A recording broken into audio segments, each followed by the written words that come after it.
Welcome guys back to the Liverbird Lounge. This is episode 10, finally, of the Liverbird Lounge.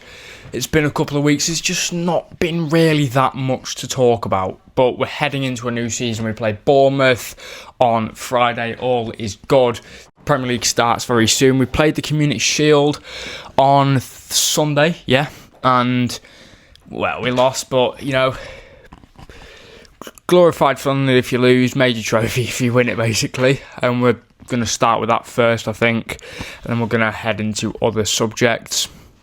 So the Community Shield, that game told me that we definitely need some reinforcement in the defence. Definitely a CB, in my opinion. Like, Van Dijk looked very sloppy in this game. I think he'd just come back from an illness, and yeah, he was very, very sloppy. I don't think Kanate was too good either, in my opinion. What do you think? Yeah, Virgil didn't have a good game. It's no getting away from that.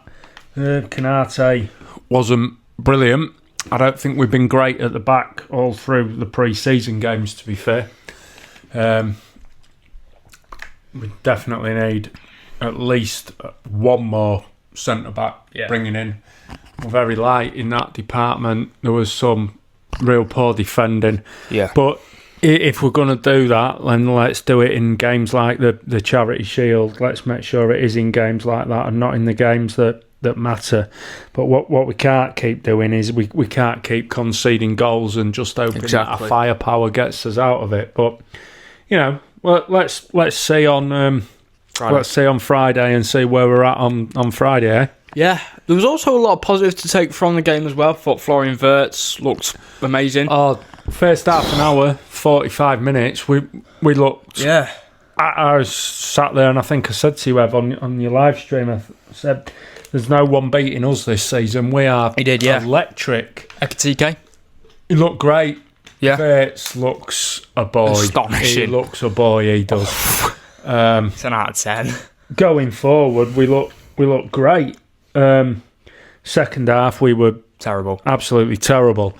Mo didn't have a great game. Oh, he missed a penalty. That was shocking. But there's certainly positives to take out of it. So going forward, we look mustard going forward.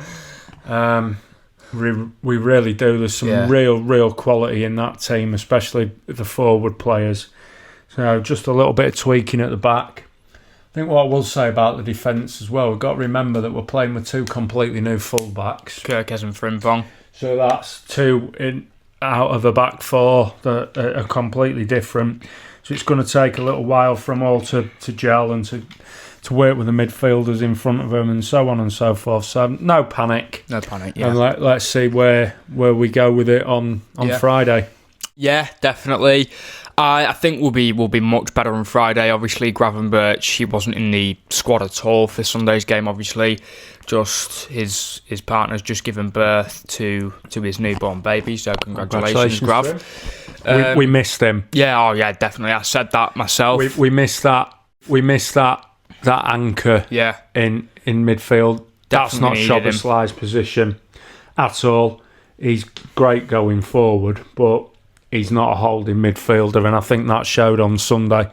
I think we maybe ought to have played Endo in there rather than Szoboszlai, because that's just not his position. It's not. So, but you know, we will see. And you know, Slot's clearly sort of tweaking formations. He's tweaking systems. You can see we played a bit of a different system. Which probably cost us, but he's tried out new things. He's tried different players at centre half, and these are the games to try him out in. So, of course, as a great man once said, I couldn't care less if we win the Charity Shield or not, as long as we're in it every year. Not Bill Shankly, was it? It was Bob Paisley. Bob Paisley, that's it. And he's absolutely right, because if we're in it every year, then we've either won the league or the FA Cup. Or the FA Cup, yeah. So it is. It's great to win it, and I want us to win every game we play. Oh, of course, I want us to win every throw-in. Yeah, never mind every corner. But let's not get carried away with a penalty loss, a loss in a penalty shootout in the Charity Shield, eh? Yeah. So let's see where we go. Crystal Palace. Oh, they were great. Absolutely. All credit to Palace. They played really well.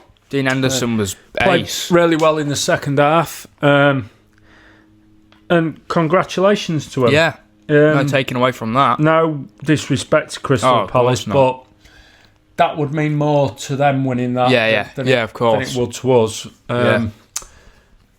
But let's not get... I think it's important that you don't get carried away after a win and you don't get carried away after a defeat. So let's see where we're at on Friday, and then when the real business starts, and then we can make a bit better of a judgment, I think. Yeah, definitely. We're going to go on to the next subject now of the podcast today. The whole Alexander Isak saga is getting a bit heated now, and I think it's gone maybe a bit too far. David Ornstein posted a bomber/exclusive on X this morning. That Alex, a bomber? It means basically, I don't know how to explain it, but it's like big news, breaking news. Oh, okay. Alexander Isak is now adamant that he will not play for Newcastle anymore, and that is the end of his career. I think I made a video on this earlier on and I posted it. That he's massively disrespected Newcastle, in my opinion. Totally agree. I get that players want to leave clubs and they want to join what they perceive as bigger clubs.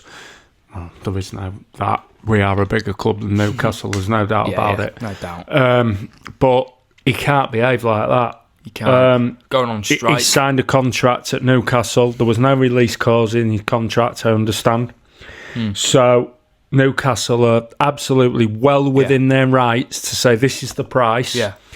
If you're not going to pay it, then he should honour his contract. Can you imagine if I got upset at work for something and said, oh, well, I'm not doing it anymore then? You get sacked. It just doesn't work like that. And I think what we've got to remember is that it's happened to us before. Mascherano did it. Trent recently. Coutinho did it. Trent not similar, quite the same. Similar. But we would be horrified if it was one of our players doing it. And it makes me question whether or not I would want someone of that kind of character at the club anyway. So he's not handling it in the right way whatsoever. Not at all. Would I want him at Liverpool as a player? Well, definitely. Absolutely. Yeah. But who's to say in a couple of years if Madrid or something came knocking and he'd do it to us? But, I'm already bored of the transfer window. I can't wait for the transfer window to close. As long as we've brought a centre-back in. I think we'll do that. Which it looks like we are doing. Gahey, but Leone. I think, if you look back, I don't want to keep labouring the point, Evan. Totally take over your it's fine. Stream. No, go for it. Look at the way Luis Suarez behaved when he wanted to leave Liverpool. We said, give us another year. And he went, yeah, all right. And nearly single-handedly won the league. Yeah. Rather than downing tools. We honoured that. We said, we said you could go. Yeah. He went. He behaved brilliantly in that kind of situation. Isak just needs to knuckle down and say, right, I'm a Newcastle player. I've got a contract. And get on with it, personally. I personally think we'll make another bid. Pardon me. I can see that Isak is trying to force Newcastle into letting him go. I get that he's doing that, but I just don't think he's going the right way about it, Ev. I don't know. I totally agree with that. I've seen a few Liverpool fans saying that it's not Isak's fault, that it's Newcastle's fault. That I've seen this a lot, that they've not been able to sign players this summer. I get that's not his fault, but that doesn't excuse. Excuse me. That doesn't excuse the sort of behaviour, his actions. Well, doesn't he? Signed a contract. Yeah. He signed a contract to be there at that club. I don't know. Is it till 2028? Yeah. No release clause in it. So if he'd have had a release clause in it that was, I don't know, £100 million, and then we came up with £100 million, then I would get it. But it's not right for him to say that just because we haven't signed Ekatike, then they're not letting me go. He has a contract. He's got a contract to the club, and he should honour that. Yeah. So the way I look at it as well is that you imagine a club who said to a player, "Oh, we're getting rid of you. Yeah. You've got 3 more years to run on your contract, but we don't really want you here anymore, so we'll bin you off." Yeah. There'd be absolute outrage. There'd be outrage. That'd be the club's dealing. We've seen it before with players. They try and force the way out of the club. He clearly wants to. I don't think the situation with Harry Kane was the same ever, to be fair. Was it not? Not really. Oh. And he just needs to knuckle down, and it just makes me think, we've always had this, excuse my French, no anchor policy I'll at Liverpool, where the character of the player is as much as important as the way they play. This would worry me about him, to be fair. Yeah, I don't like his attitude towards Newcastle. He's totally disrespected Eddie Howe, who's, picked him for team selection week in, week out. I mentioned this on my video earlier on, that when he was at Real Sociedad, his numbers weren't great. And he'd only scored in his final season at Real Sociedad. I looked at the stats, played 2 matches and scored 1 goal. And in another season, he'd scored 17 goals, nowhere near the player he's been at Newcastle. So Newcastle have brought him to the Premier League in a team that is now in the Champions League and, just won a trophy last season. They brought him to the Premier League and made him the player he is. And now he's just sort of thrown that back in their faces and gone, yeah, I'm off, see you later. It's total disrespect to the fans, the manager, and his teammates. Yeah, totally agree. It's just not the right way to go about things. He should go, right, okay, you're not going to let me go for that money, or we're not going to let you go until we've got a replacement in, which I totally get. So from what I can understand and what I've read, we've said a similar sort of thing to Chiesa. I believe that he wants to leave, and we've said, no, we need you because we've got a bit of a lack of forward players at the moment. He's not kicking up a fuss. So it's a similar sort of thing. He's just got to get on with it at Newcastle and do his best in the It's his job at the end of the day, Ev. You're right. Yeah. As you said earlier on, if you were to kick up a fuss in your job, obviously you work in retail. You wouldn't. It's the club that if the club don't want to sell him. Can you imagine if I went to work tomorrow and sort of said somebody had said something that I didn't like? I've had a bit of that today from someone at work. Right, I'm not doing this anymore. I'm down in tools. It's unprofessional. I'm not working, and then them going, all right, well, there's your money at the end of the month anyway. Yeah. It's completely unprofessional, and it just shows a bit of a lack of character for me, but we'll see. Yeah, I totally agree with all the points you've made. I do think obviously it shows his attitude. It shows that obviously he's just acting like a child. He's sort of throwing his toys out the pram, and I completely agree with Newcastle fans' outrage, because we'd be doing the exact... And every rival fan, Chelsea fan, City fan, United fan, Spurs, don't know, maybe. If this happened, say, I don't know, Cole Palmer did this to Chelsea, they'd be all over the internet doing this, being as outraged as Newcastle fans are. So I don't want anyone really saying that, Newcastle fans are being, childish, because they're not. It's one of their clubs. It's their club's arguably one of their best players that's doing this to their club, and it's just not fair, in my opinion. It's really not fair. No, it's not fair.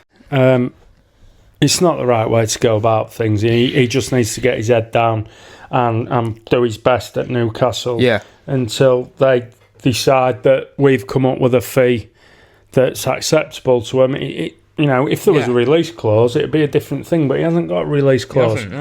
So he was more than happy to sign the contract to stay at Newcastle till, did you say, 2028? 2028, yeah. So he needs to honour that. Yeah, he does, definitely, yeah. If Newcastle are saying, this is the price we want for you, and we're not meeting that price, then unfortunately... It's tough. The ball is in their court, so... Yeah. Because it gets a bit difficult with all that sort of stuff, and I won't profess to know the ins and outs of how football contracts work.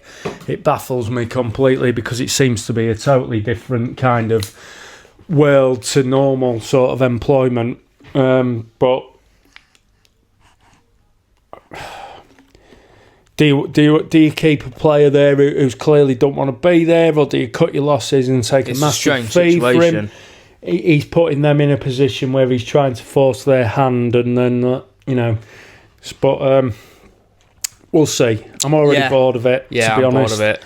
And I can't wait for the transfer window to close in a way.